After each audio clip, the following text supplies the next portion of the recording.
Hello guys!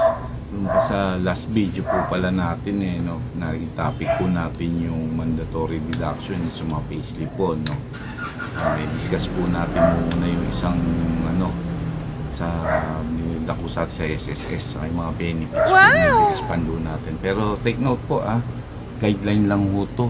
Hindi po sigurado. Inquire lang po sa SSS para ma-sure natin yung talagang mga requirements po nila. Ito guideline ko lang po na may benefits po pala ganito na kung hindi nyo pa po alam maano nyo po sa SSS.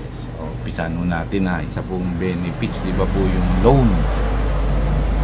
Pag nakapagtulog po kayo dito ng 36 monthly contribution or katumbas po ng 3 months, qualified na po kayo sa salary loan po ng SSS. No? Kaya na lang po kayo doon paano no, yun, may alam nyo na may salary loan. Ito pa yung iba hindi masyado rin kung alam, no, hindi po nila masyado kung alam ito yung calamity loan.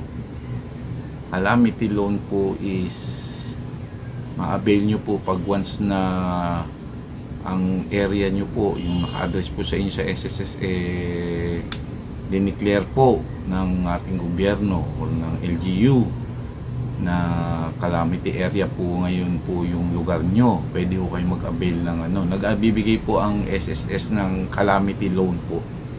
I-apply nyo na lang po din yun, sayang yun. Pero tandaan nyo po loan po ito, ibig sabihin po loan, binabayaran. Oh no! yan po, isa pong benefits po yan, isa pong benefits. Tapos ang iba pong benefits po yung sickness, pag na-hospital po kayo, pwede nyo i-apply po yan sa SSS. Lalo na po yung medyo tumagal kayo sa hospital o kaya na-operahan ho, katulad doon ng sample po, appendicitis, na-operahan kayo, pwede nyo i-apply po ng sickness benefits po yun. I-apply nyo lang po yun. No. Next, meron po tayong sa mga babae po, maternity leave. Yan. Once naging member po kayo ng SSS, nakapag-ulo po kayo kahit sa base lang po, pwede mo na kayong ng maternity leave. Hindi ko lang updated po kung 90 days na o ilan. Sa apply nyo po yun. Guideline lang naman to Ano lang po to na meron mo kayong mga gantong benefits po. Benefits po to. Wala mong bayad to. Bibigyan mo kayo ng SSS doon. Pag qualified do kayo. Basta qualified do kayo. Pero huwag kayo mag-alala. Mga father, mga tatay, mga may paternity leave din po.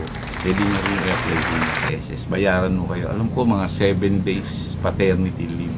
Pero pwede po itong chop-chop, no? Pwede hindi nyo magamit 2 days, itong week na to kasi kailangan yung pa-check up kasama si miss, yung mga bata, mga ganon. Pwede po yun, i-apply nyo po yung paternity leave po. Babayaran din po kayo ng SS. Isa sa mga benefits po yun. Bibihira lang may alam nun, yung mga paternity leave. Kasi maternity leave lang po talaga ang kadalasang inaano no? Diba? So, na-tackle natin yung loan, sickness, maternity. Ito medyo sensitive po, no? Meron mo tayong death benefits po. Saka funeral benefits. Ito hindi po para sa atin mo to, pero wala na po tayo, patay na po tayo, pero sumbali. Sensya na po di-discuss lang natin. Ito, makakakuha na po nito yung mga asawa nyo, anak nyo, o kung single kayo, magulang nyo, mga kapatid nyo. Yung death, nakaka-resibo sila ng death benefits o ibibigay yung SSS. Saka yung funeral benefits po. Yun lang, hindi natin papainabangan na yun, yung mga naiwan lang po natin, no? Well, hatiin na lang po natin yung ibang part to. Gawin natin part 2 ito, mahaba na po ito Susunod na video po, i-ano po natin pa yung iba pong benefits po na maano natin sa SSS na abangan nyo na lang po. Ito po muli si Janos, nagsasabing natutulog na mahimbing, masarap tulog. Again, ito po si Janos, signing off.